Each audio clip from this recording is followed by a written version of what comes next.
देश के सबसे बड़ा फेक ओबीसी नरेंद्र मोदी है, जो अपने आप को ओबीसी का बेटा बनाकर बताकर 2014 में चुनाव जीत लिया था और अब तक है ना मूर्ख बनाते आ रहा है।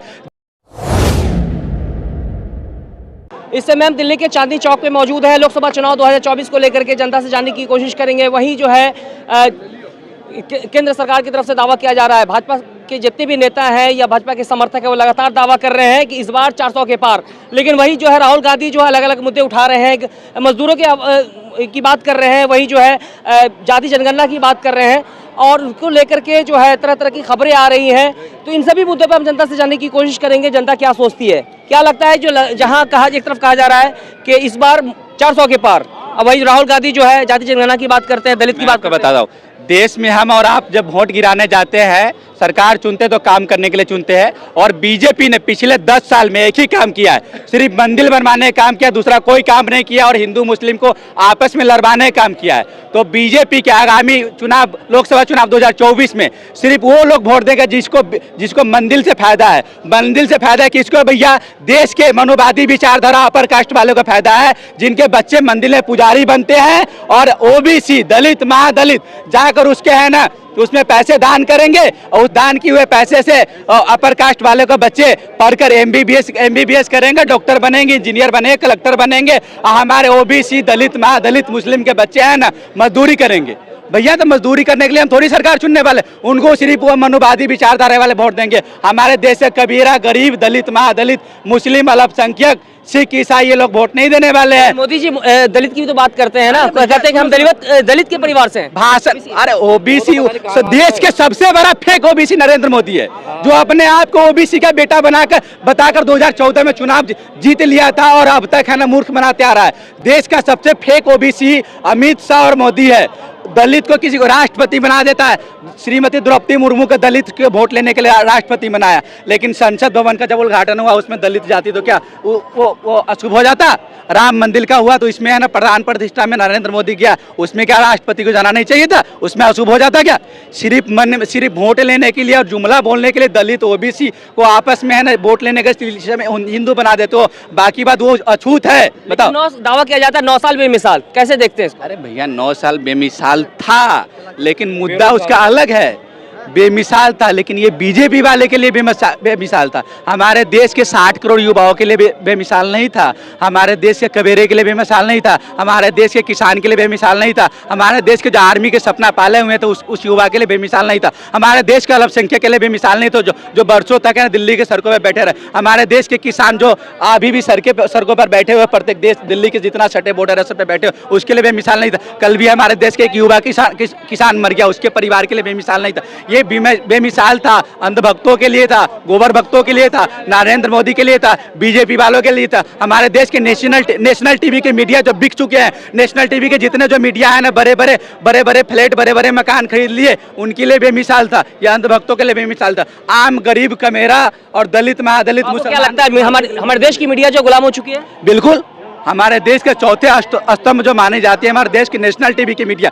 आज हमारे देश में अगर यूट्यूब पत्रकार नहीं होता तो देश से किसी भी लोग के पास देश की सच्चाई नहीं पूछ पाता। हमारे आपके जैसे आम साधारण लड़के के पास कोई नेशनल मीडिया खड़ा नहीं हो सकता। हम आप अगर बीजेपी का एक शब्द विरोध कर दे तो वो बीजेपी के मीडिया जो जितना नेशनल टीवी की मीडिया वो माइक उठा के चल देंगे। भाई साहब जो बोल रहे हैं सही बोल रहे हैं? सर बिल्कुल सही बोल रहे हैं। आपने सबको पता होगा जी न्यूज के बारे में, उसमें सुधीर चौधरी का नाम भी देखा होगा, सबसे बड़ा प्लेटफॉर्म है, लेकिन उनका क्या हक बनता है कि वो उनके एक तरफा बात रहती है, एक तरफा बात रहती है उस बंदे की। वो बंदा ये पूछता है कि ये बताओ कौन कौन मोदी को पसंद करता है। अरे तू कौन होता है इस बात को पूछने वाला? भाई जनता तय करेगी, तेरा काम है खबर दिखाना, तेरा काम ये नहीं है कि 2000 के नोट में चिपने के लेगी। तो उस बार भी झूठा था, अभी भी झूठा है, और मीडिया बिक चुकी है, पूरी तरह की बिक चुकी है। सिर्फ यूट्यूबर है जो रह गए हैं, आप जैसे भाई है जो लोगों की आवाज पहुंचती है, बाकी हर जगह आवाज दबाई जाती है। लेकिन मोदी तो एक ब्रांड बन चुके हैं।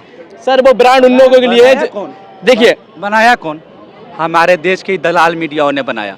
ब्रांड क्या बनाता? आज के तारीख में कोई भी आप एग्जाम्पल के तौर पर ले लो, देश में वही कंपनी चलती है, वही कपड़ा का या किसी चीज़ का ब्रांड फेमस होता है जिसका प्रचार भरपूर होता है, प्रसार भरपूर होता है। हमारे देश के एक मीडिया बिक चुकी है, और जिसने 10 साल में करोड़ों करोड़ रुपया एक एंकर ने लिया बीजेपी का प्रचार करने के लिए, बीजेपी का एक नाकामी छुपाने के लिए। हमारे देश की मीडिया में आज चल क्या रहा है, अगर एक भी आज हमारे देश एक बात बता रहा हूँ, आज हमारे देश के किसान बॉर्डर पे बैठे हुए हैं तो उसका मुद्दा भटकाने के लिए कोई हिंदू मुस्लिम वाला नया मुद्दा लिया आएगा।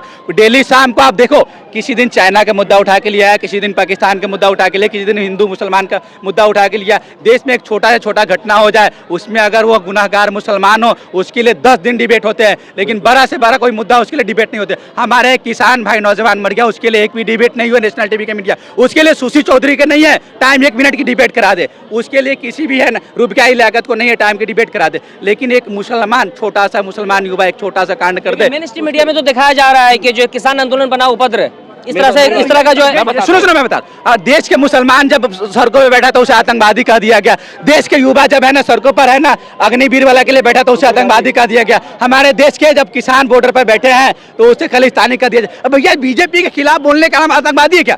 हम बीजेपी, सुनो ना, बीजेपी के खिलाफ जितने लोग वो आतंकवादी है क्या? लेकिन राहुल गांधी कह रहे हैं कि अगर उनकी सरकार बनती है सत्ता में तो वो अग्निवीर योजना जो 4 साल का है उसको जो है परमानेंट कर देंगे। बिल्कुल, वो उन्होंने खत्म करने की बात की है।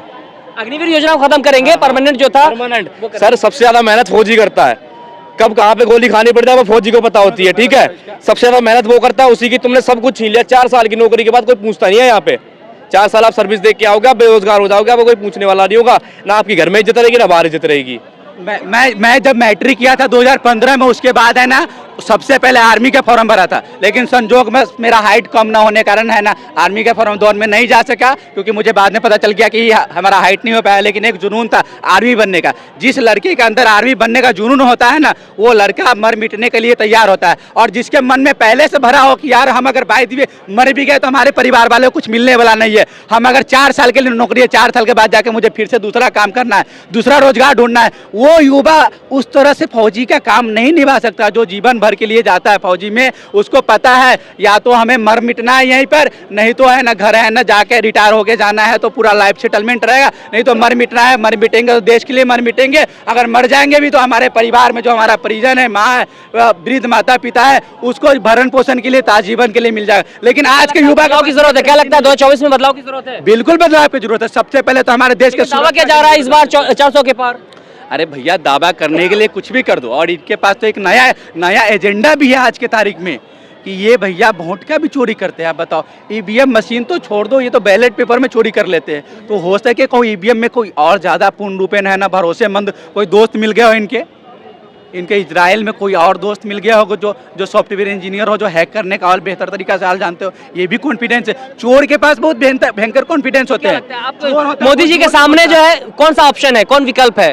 अरे भैया, मोदी जी के सामने कोई विकल्प नहीं है। मोदी जी आप ही देख लेना, अब चुनाव के 2, 3, 4 महीना बचे हैं। मोदी जी अब देश में कोई ऐसा मुद्दा ढूंढेगा कि या तो हिंदुस्तान पाकिस्तान हो जाए, नहीं तो किसी कोई बड़े राज्य में बड़ा सा दंगा हो जाए कि एक लोगों को मेंटली रूप से है ना अपाहिज बना दिया जा सके कि तुम हिंदू के नाम पर वोट दो, कि मुसलमान तुम्हें सता रहा है, हिंदू के नाम पर वोट दो।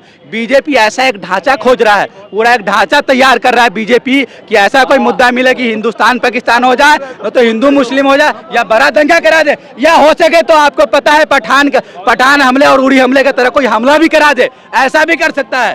क्या आपको भी लगता है कि हमला हो सकता है? सर हमले की तो नहीं कहूँगा, लेकिन देश में कुछ ऐसी सिचुएशन हो जाती है जिनकी वजह से लोगों का माइंड डाइवर्ट हो जाता है, ठीक है। और जो लोगों के भाई सबको बताना चाहूंगा, जिन लोगों के दिमाग में ये बैठा है, इससे पिछले सरकार में जो अक्सर जो है हर जगह बम ब्लास्ट हुआ करता था, लेकिन सरकार में उतना है नहीं। इस सरकार में जितने भी आतंकवादी वो थर-थर कांपता है, चाहे जितने भी माफिया है। सर एक बार में हमारा 2019 में जो कांड हुआ था 14 फरवरी वाला, वो आज भी दिल दहलाता है। 44 जवान शहीद हुए थे, वो एक बार में बड़ा। हाँ, आज ही भारत को इन्फॉर्म करी है। अगर वो पहले से इस चीज की तैयारी की होती है हमारे साथ, जो पहले क्या रूल चलता था कि जो फौज की गाड़ी जाती थी, पहले फौज की गाड़ी जाती थी, उसके साथ गाड़ियां जाती थी आर्मी की सेफ्टी के लिए, लेकिन साथ में वो चीज हटा दी गई सरकार की तरफ से।